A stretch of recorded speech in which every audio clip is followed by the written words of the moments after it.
Seleksi calon anggota PPS di Kabupaten Bekasi diduga tidak transparan. Proses seleksi calon anggota Panitia Pemungutan Suara (PPS) yang digelar oleh KPU Kabupaten Bekasi diduga tidak transparan. Proses seleksi tersebut meliputi tes tertulis dengan metode Computer Assisted Test dilaksanakan pada Senin tanggal 9 Januari tahun 2023. Selanjutnya, tes wawancara yang dilakukan oleh PPK di masing-masing kecamatan pada Rabu tanggal 18 Januari. Pasca dilantiknya, calon anggota PPS terpilih ternyata menuai berbagai kritikan. Hal tersebut diungkapkan oleh salah seorang calon anggota PPS yang berasal dari Desa Sukalaksana yang bernama Karni.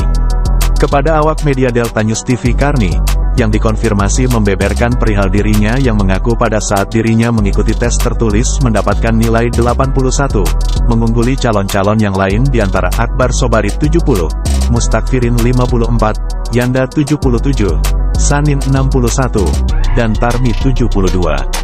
Usai melaksanakan tes tertulis, kemudian para calon anggota PPS kembali mengikuti tes wawancara pada Rabu tanggal 18 Januari tahun 2023 yang bertempat di Aula Kantor Kecamatan Sukakarya. Namun pada saat mendapatkan informasi adanya penetapan hasil seleksi calon anggota Panitia Pemungutan Suara untuk pemilihan umum tahun 2024 pada Selasa tanggal 24 Januari tahun 2024 mendatang, Karni tidak lolos dan namanya tidak ada dalam daftar hasil seleksi.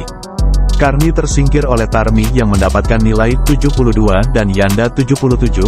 Tarmi pun coba berkomunikasi dengan Sanusi dan PPK lainnya, guna menanyakan kenapa dirinya tidak lolos dalam seleksi tersebut.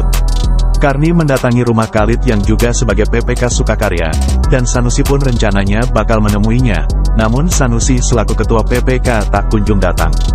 Guna mendapatkan informasi tentang hasil nilai tes wawancara tersebut, Karni berencana mendatangi KPU Kabupaten Bekasi.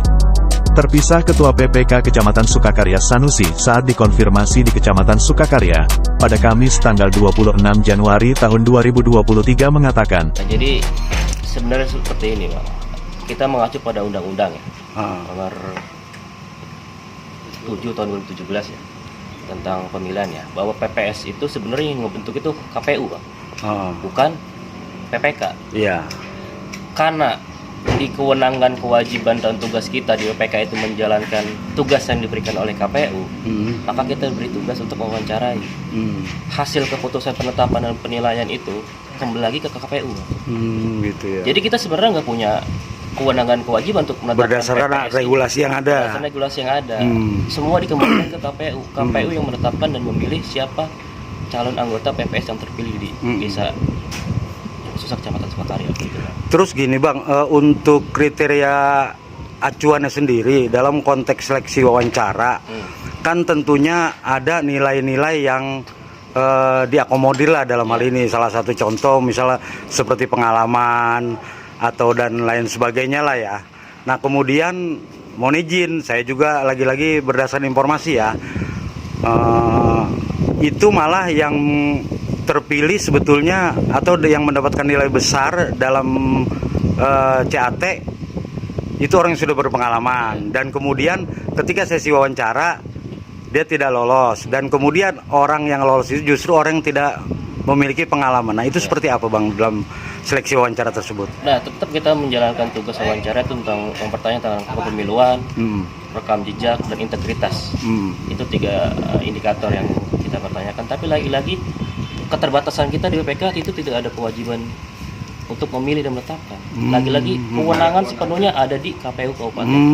Berarti kita hanya dikasih ditugaskan mewawancarai. Itu aja. Iya. Kita langsung menyerahkan ke KPU dan KPU langsung memutuskan dan menetapkan, oh inilah yang hasil